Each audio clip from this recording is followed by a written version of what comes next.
Mr. President Bongbong Marcos mukhang nagpa-concert na naman.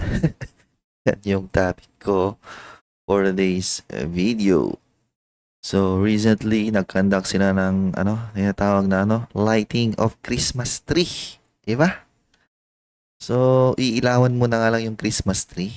Tayo pang etche boreche. Yan oh. Red carpet, decorations, iba fireworks. Daming tao dyan sa loob. Yan, tayong papakainin. Lahat ng to, gastos to eh. Ayan, oh. Nagsasayaw-sayaw. Ayan. So, napanood ko yung video nito. May mga kumakanta-kanta rin eh. So, bakit? Diba? Ba't nila ginagawa to? Napaka, talaga nila, no? Insensitive. Kasi before this, diba, nung nagsunod-sunod yung, yung disaster or bagyo sa Pilipinas, to the point na naubusan na ng pondo yung relief operations or disaster relief operations ng administration. Nag-message yung palasyo, di ba? With yung executive secretary. Pinagtitipid niya yung yung ibang sangay ng gobyerno, wag daw magkaroon ng extravagant, di ba, na Christmas celebration. Eh, anong tawag mo dito? Di ba? Ano ba ang definition ng extravagant? Okay. Itong ginawa nila to, ano lang to? Lighting of Christmas. So, yung ganyang pa-red carpet na yan with daming ilaw-ilaw sa paligid. Di ba yan considered as extravagant? Yan, yung mga fireworks na yan with all of those, may mga katutubo pa dito na malamang nag-play din yan ng instrument. Di ba yan extravagant? Ayan, daming tao na syempre papakainin mo yung mga yan eh. Hindi ba siya extravagant? And of course, di na mawawala yung concert. Di ba? Sayaw-sayawan. May nagkantahan din yan kahit panoorin nyo yung yung mismong video na to. Si Jose Marichan ata yung isa sa mga kumanta dyan. Di ba? Ilan yung talent fee nun?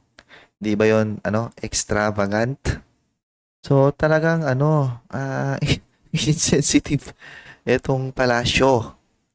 Di nila sinusunod yung kanilang, yung kanilang sariling directive or baka naman, or every directive na ginagawa nila, exempted sila lagi. Baka ganon, di ba? Baka nagkamali lang tayo ng intindi sa sinabi ni, executive secretary.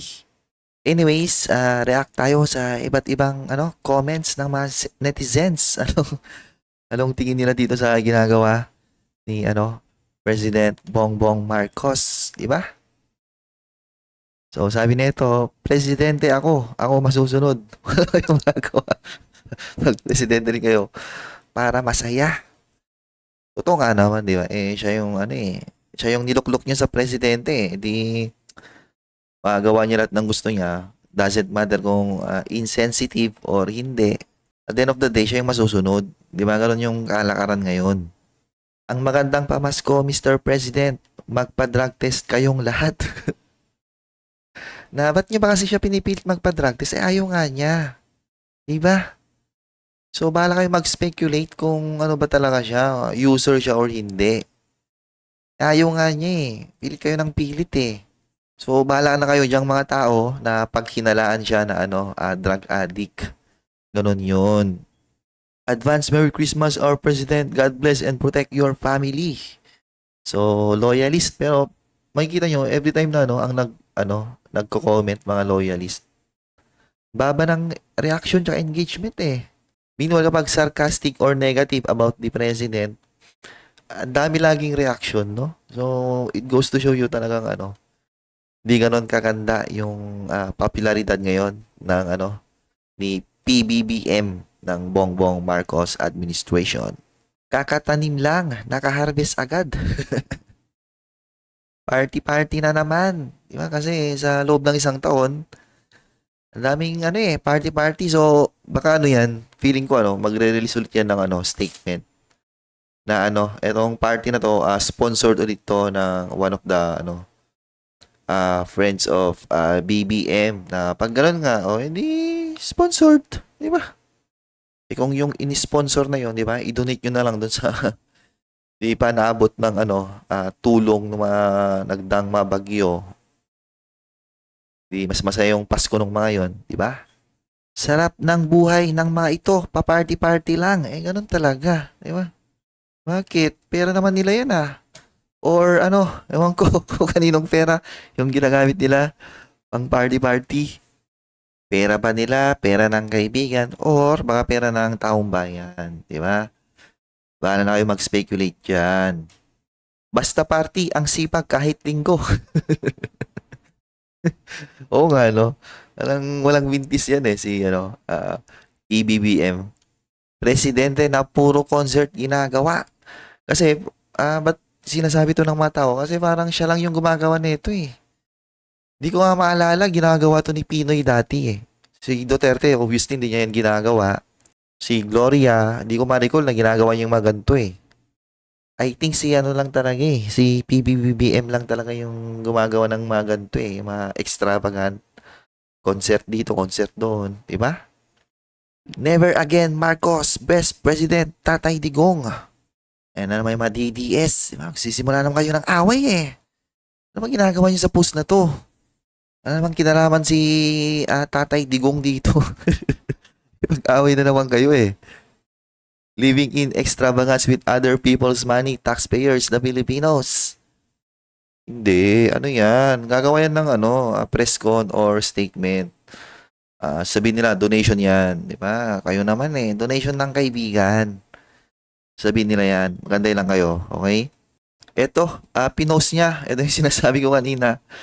Executive Secretary Lucas Bersain. Nung November.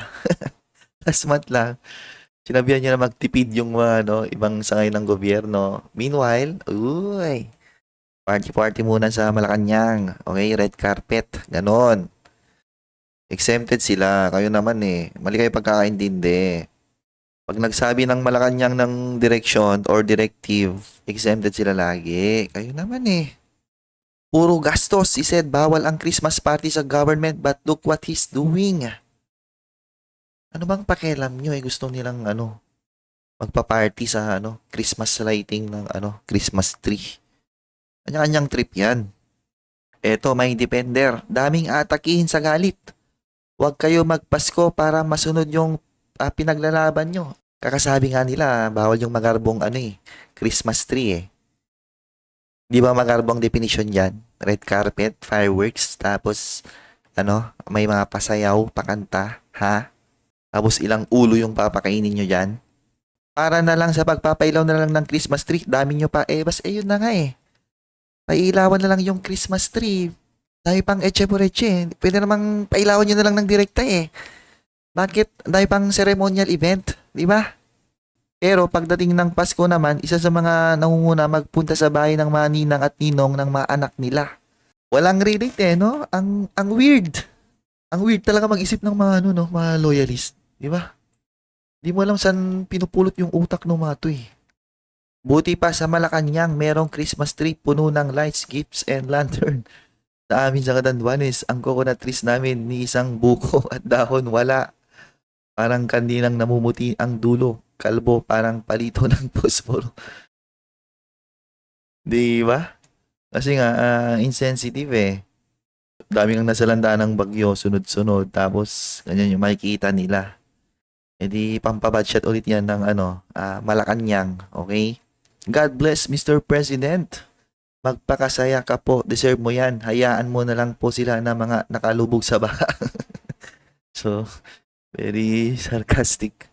Di ba? Daming sarcastic sa comment section na to. Talagang overwhelming negative The best of the best president ever. No other president deserve more thanks and praise for PBBM is done to boost up Philippine economy and improve lives of Filipinos. We should out of touch, no? Love from across the USA, kaya naman pala nasa US. Di alam ano nangyayari sa Pilipinas. Di nagbabasa ng balita, di niya alam na pabagal ng pabagal yung GDP growth ng Pilipinas. Anyways, ayun lang. So, I think Panibagong bad shot na naman sa ano, mga Pilipino 'to. Ayan, 'no, 6.4, reaction and ayan, 'no, 'di ba? 3.6K yung nakatawa. Grabe. Anyways, that's it for this video. Thank you. Bye-bye. Like, subscribe.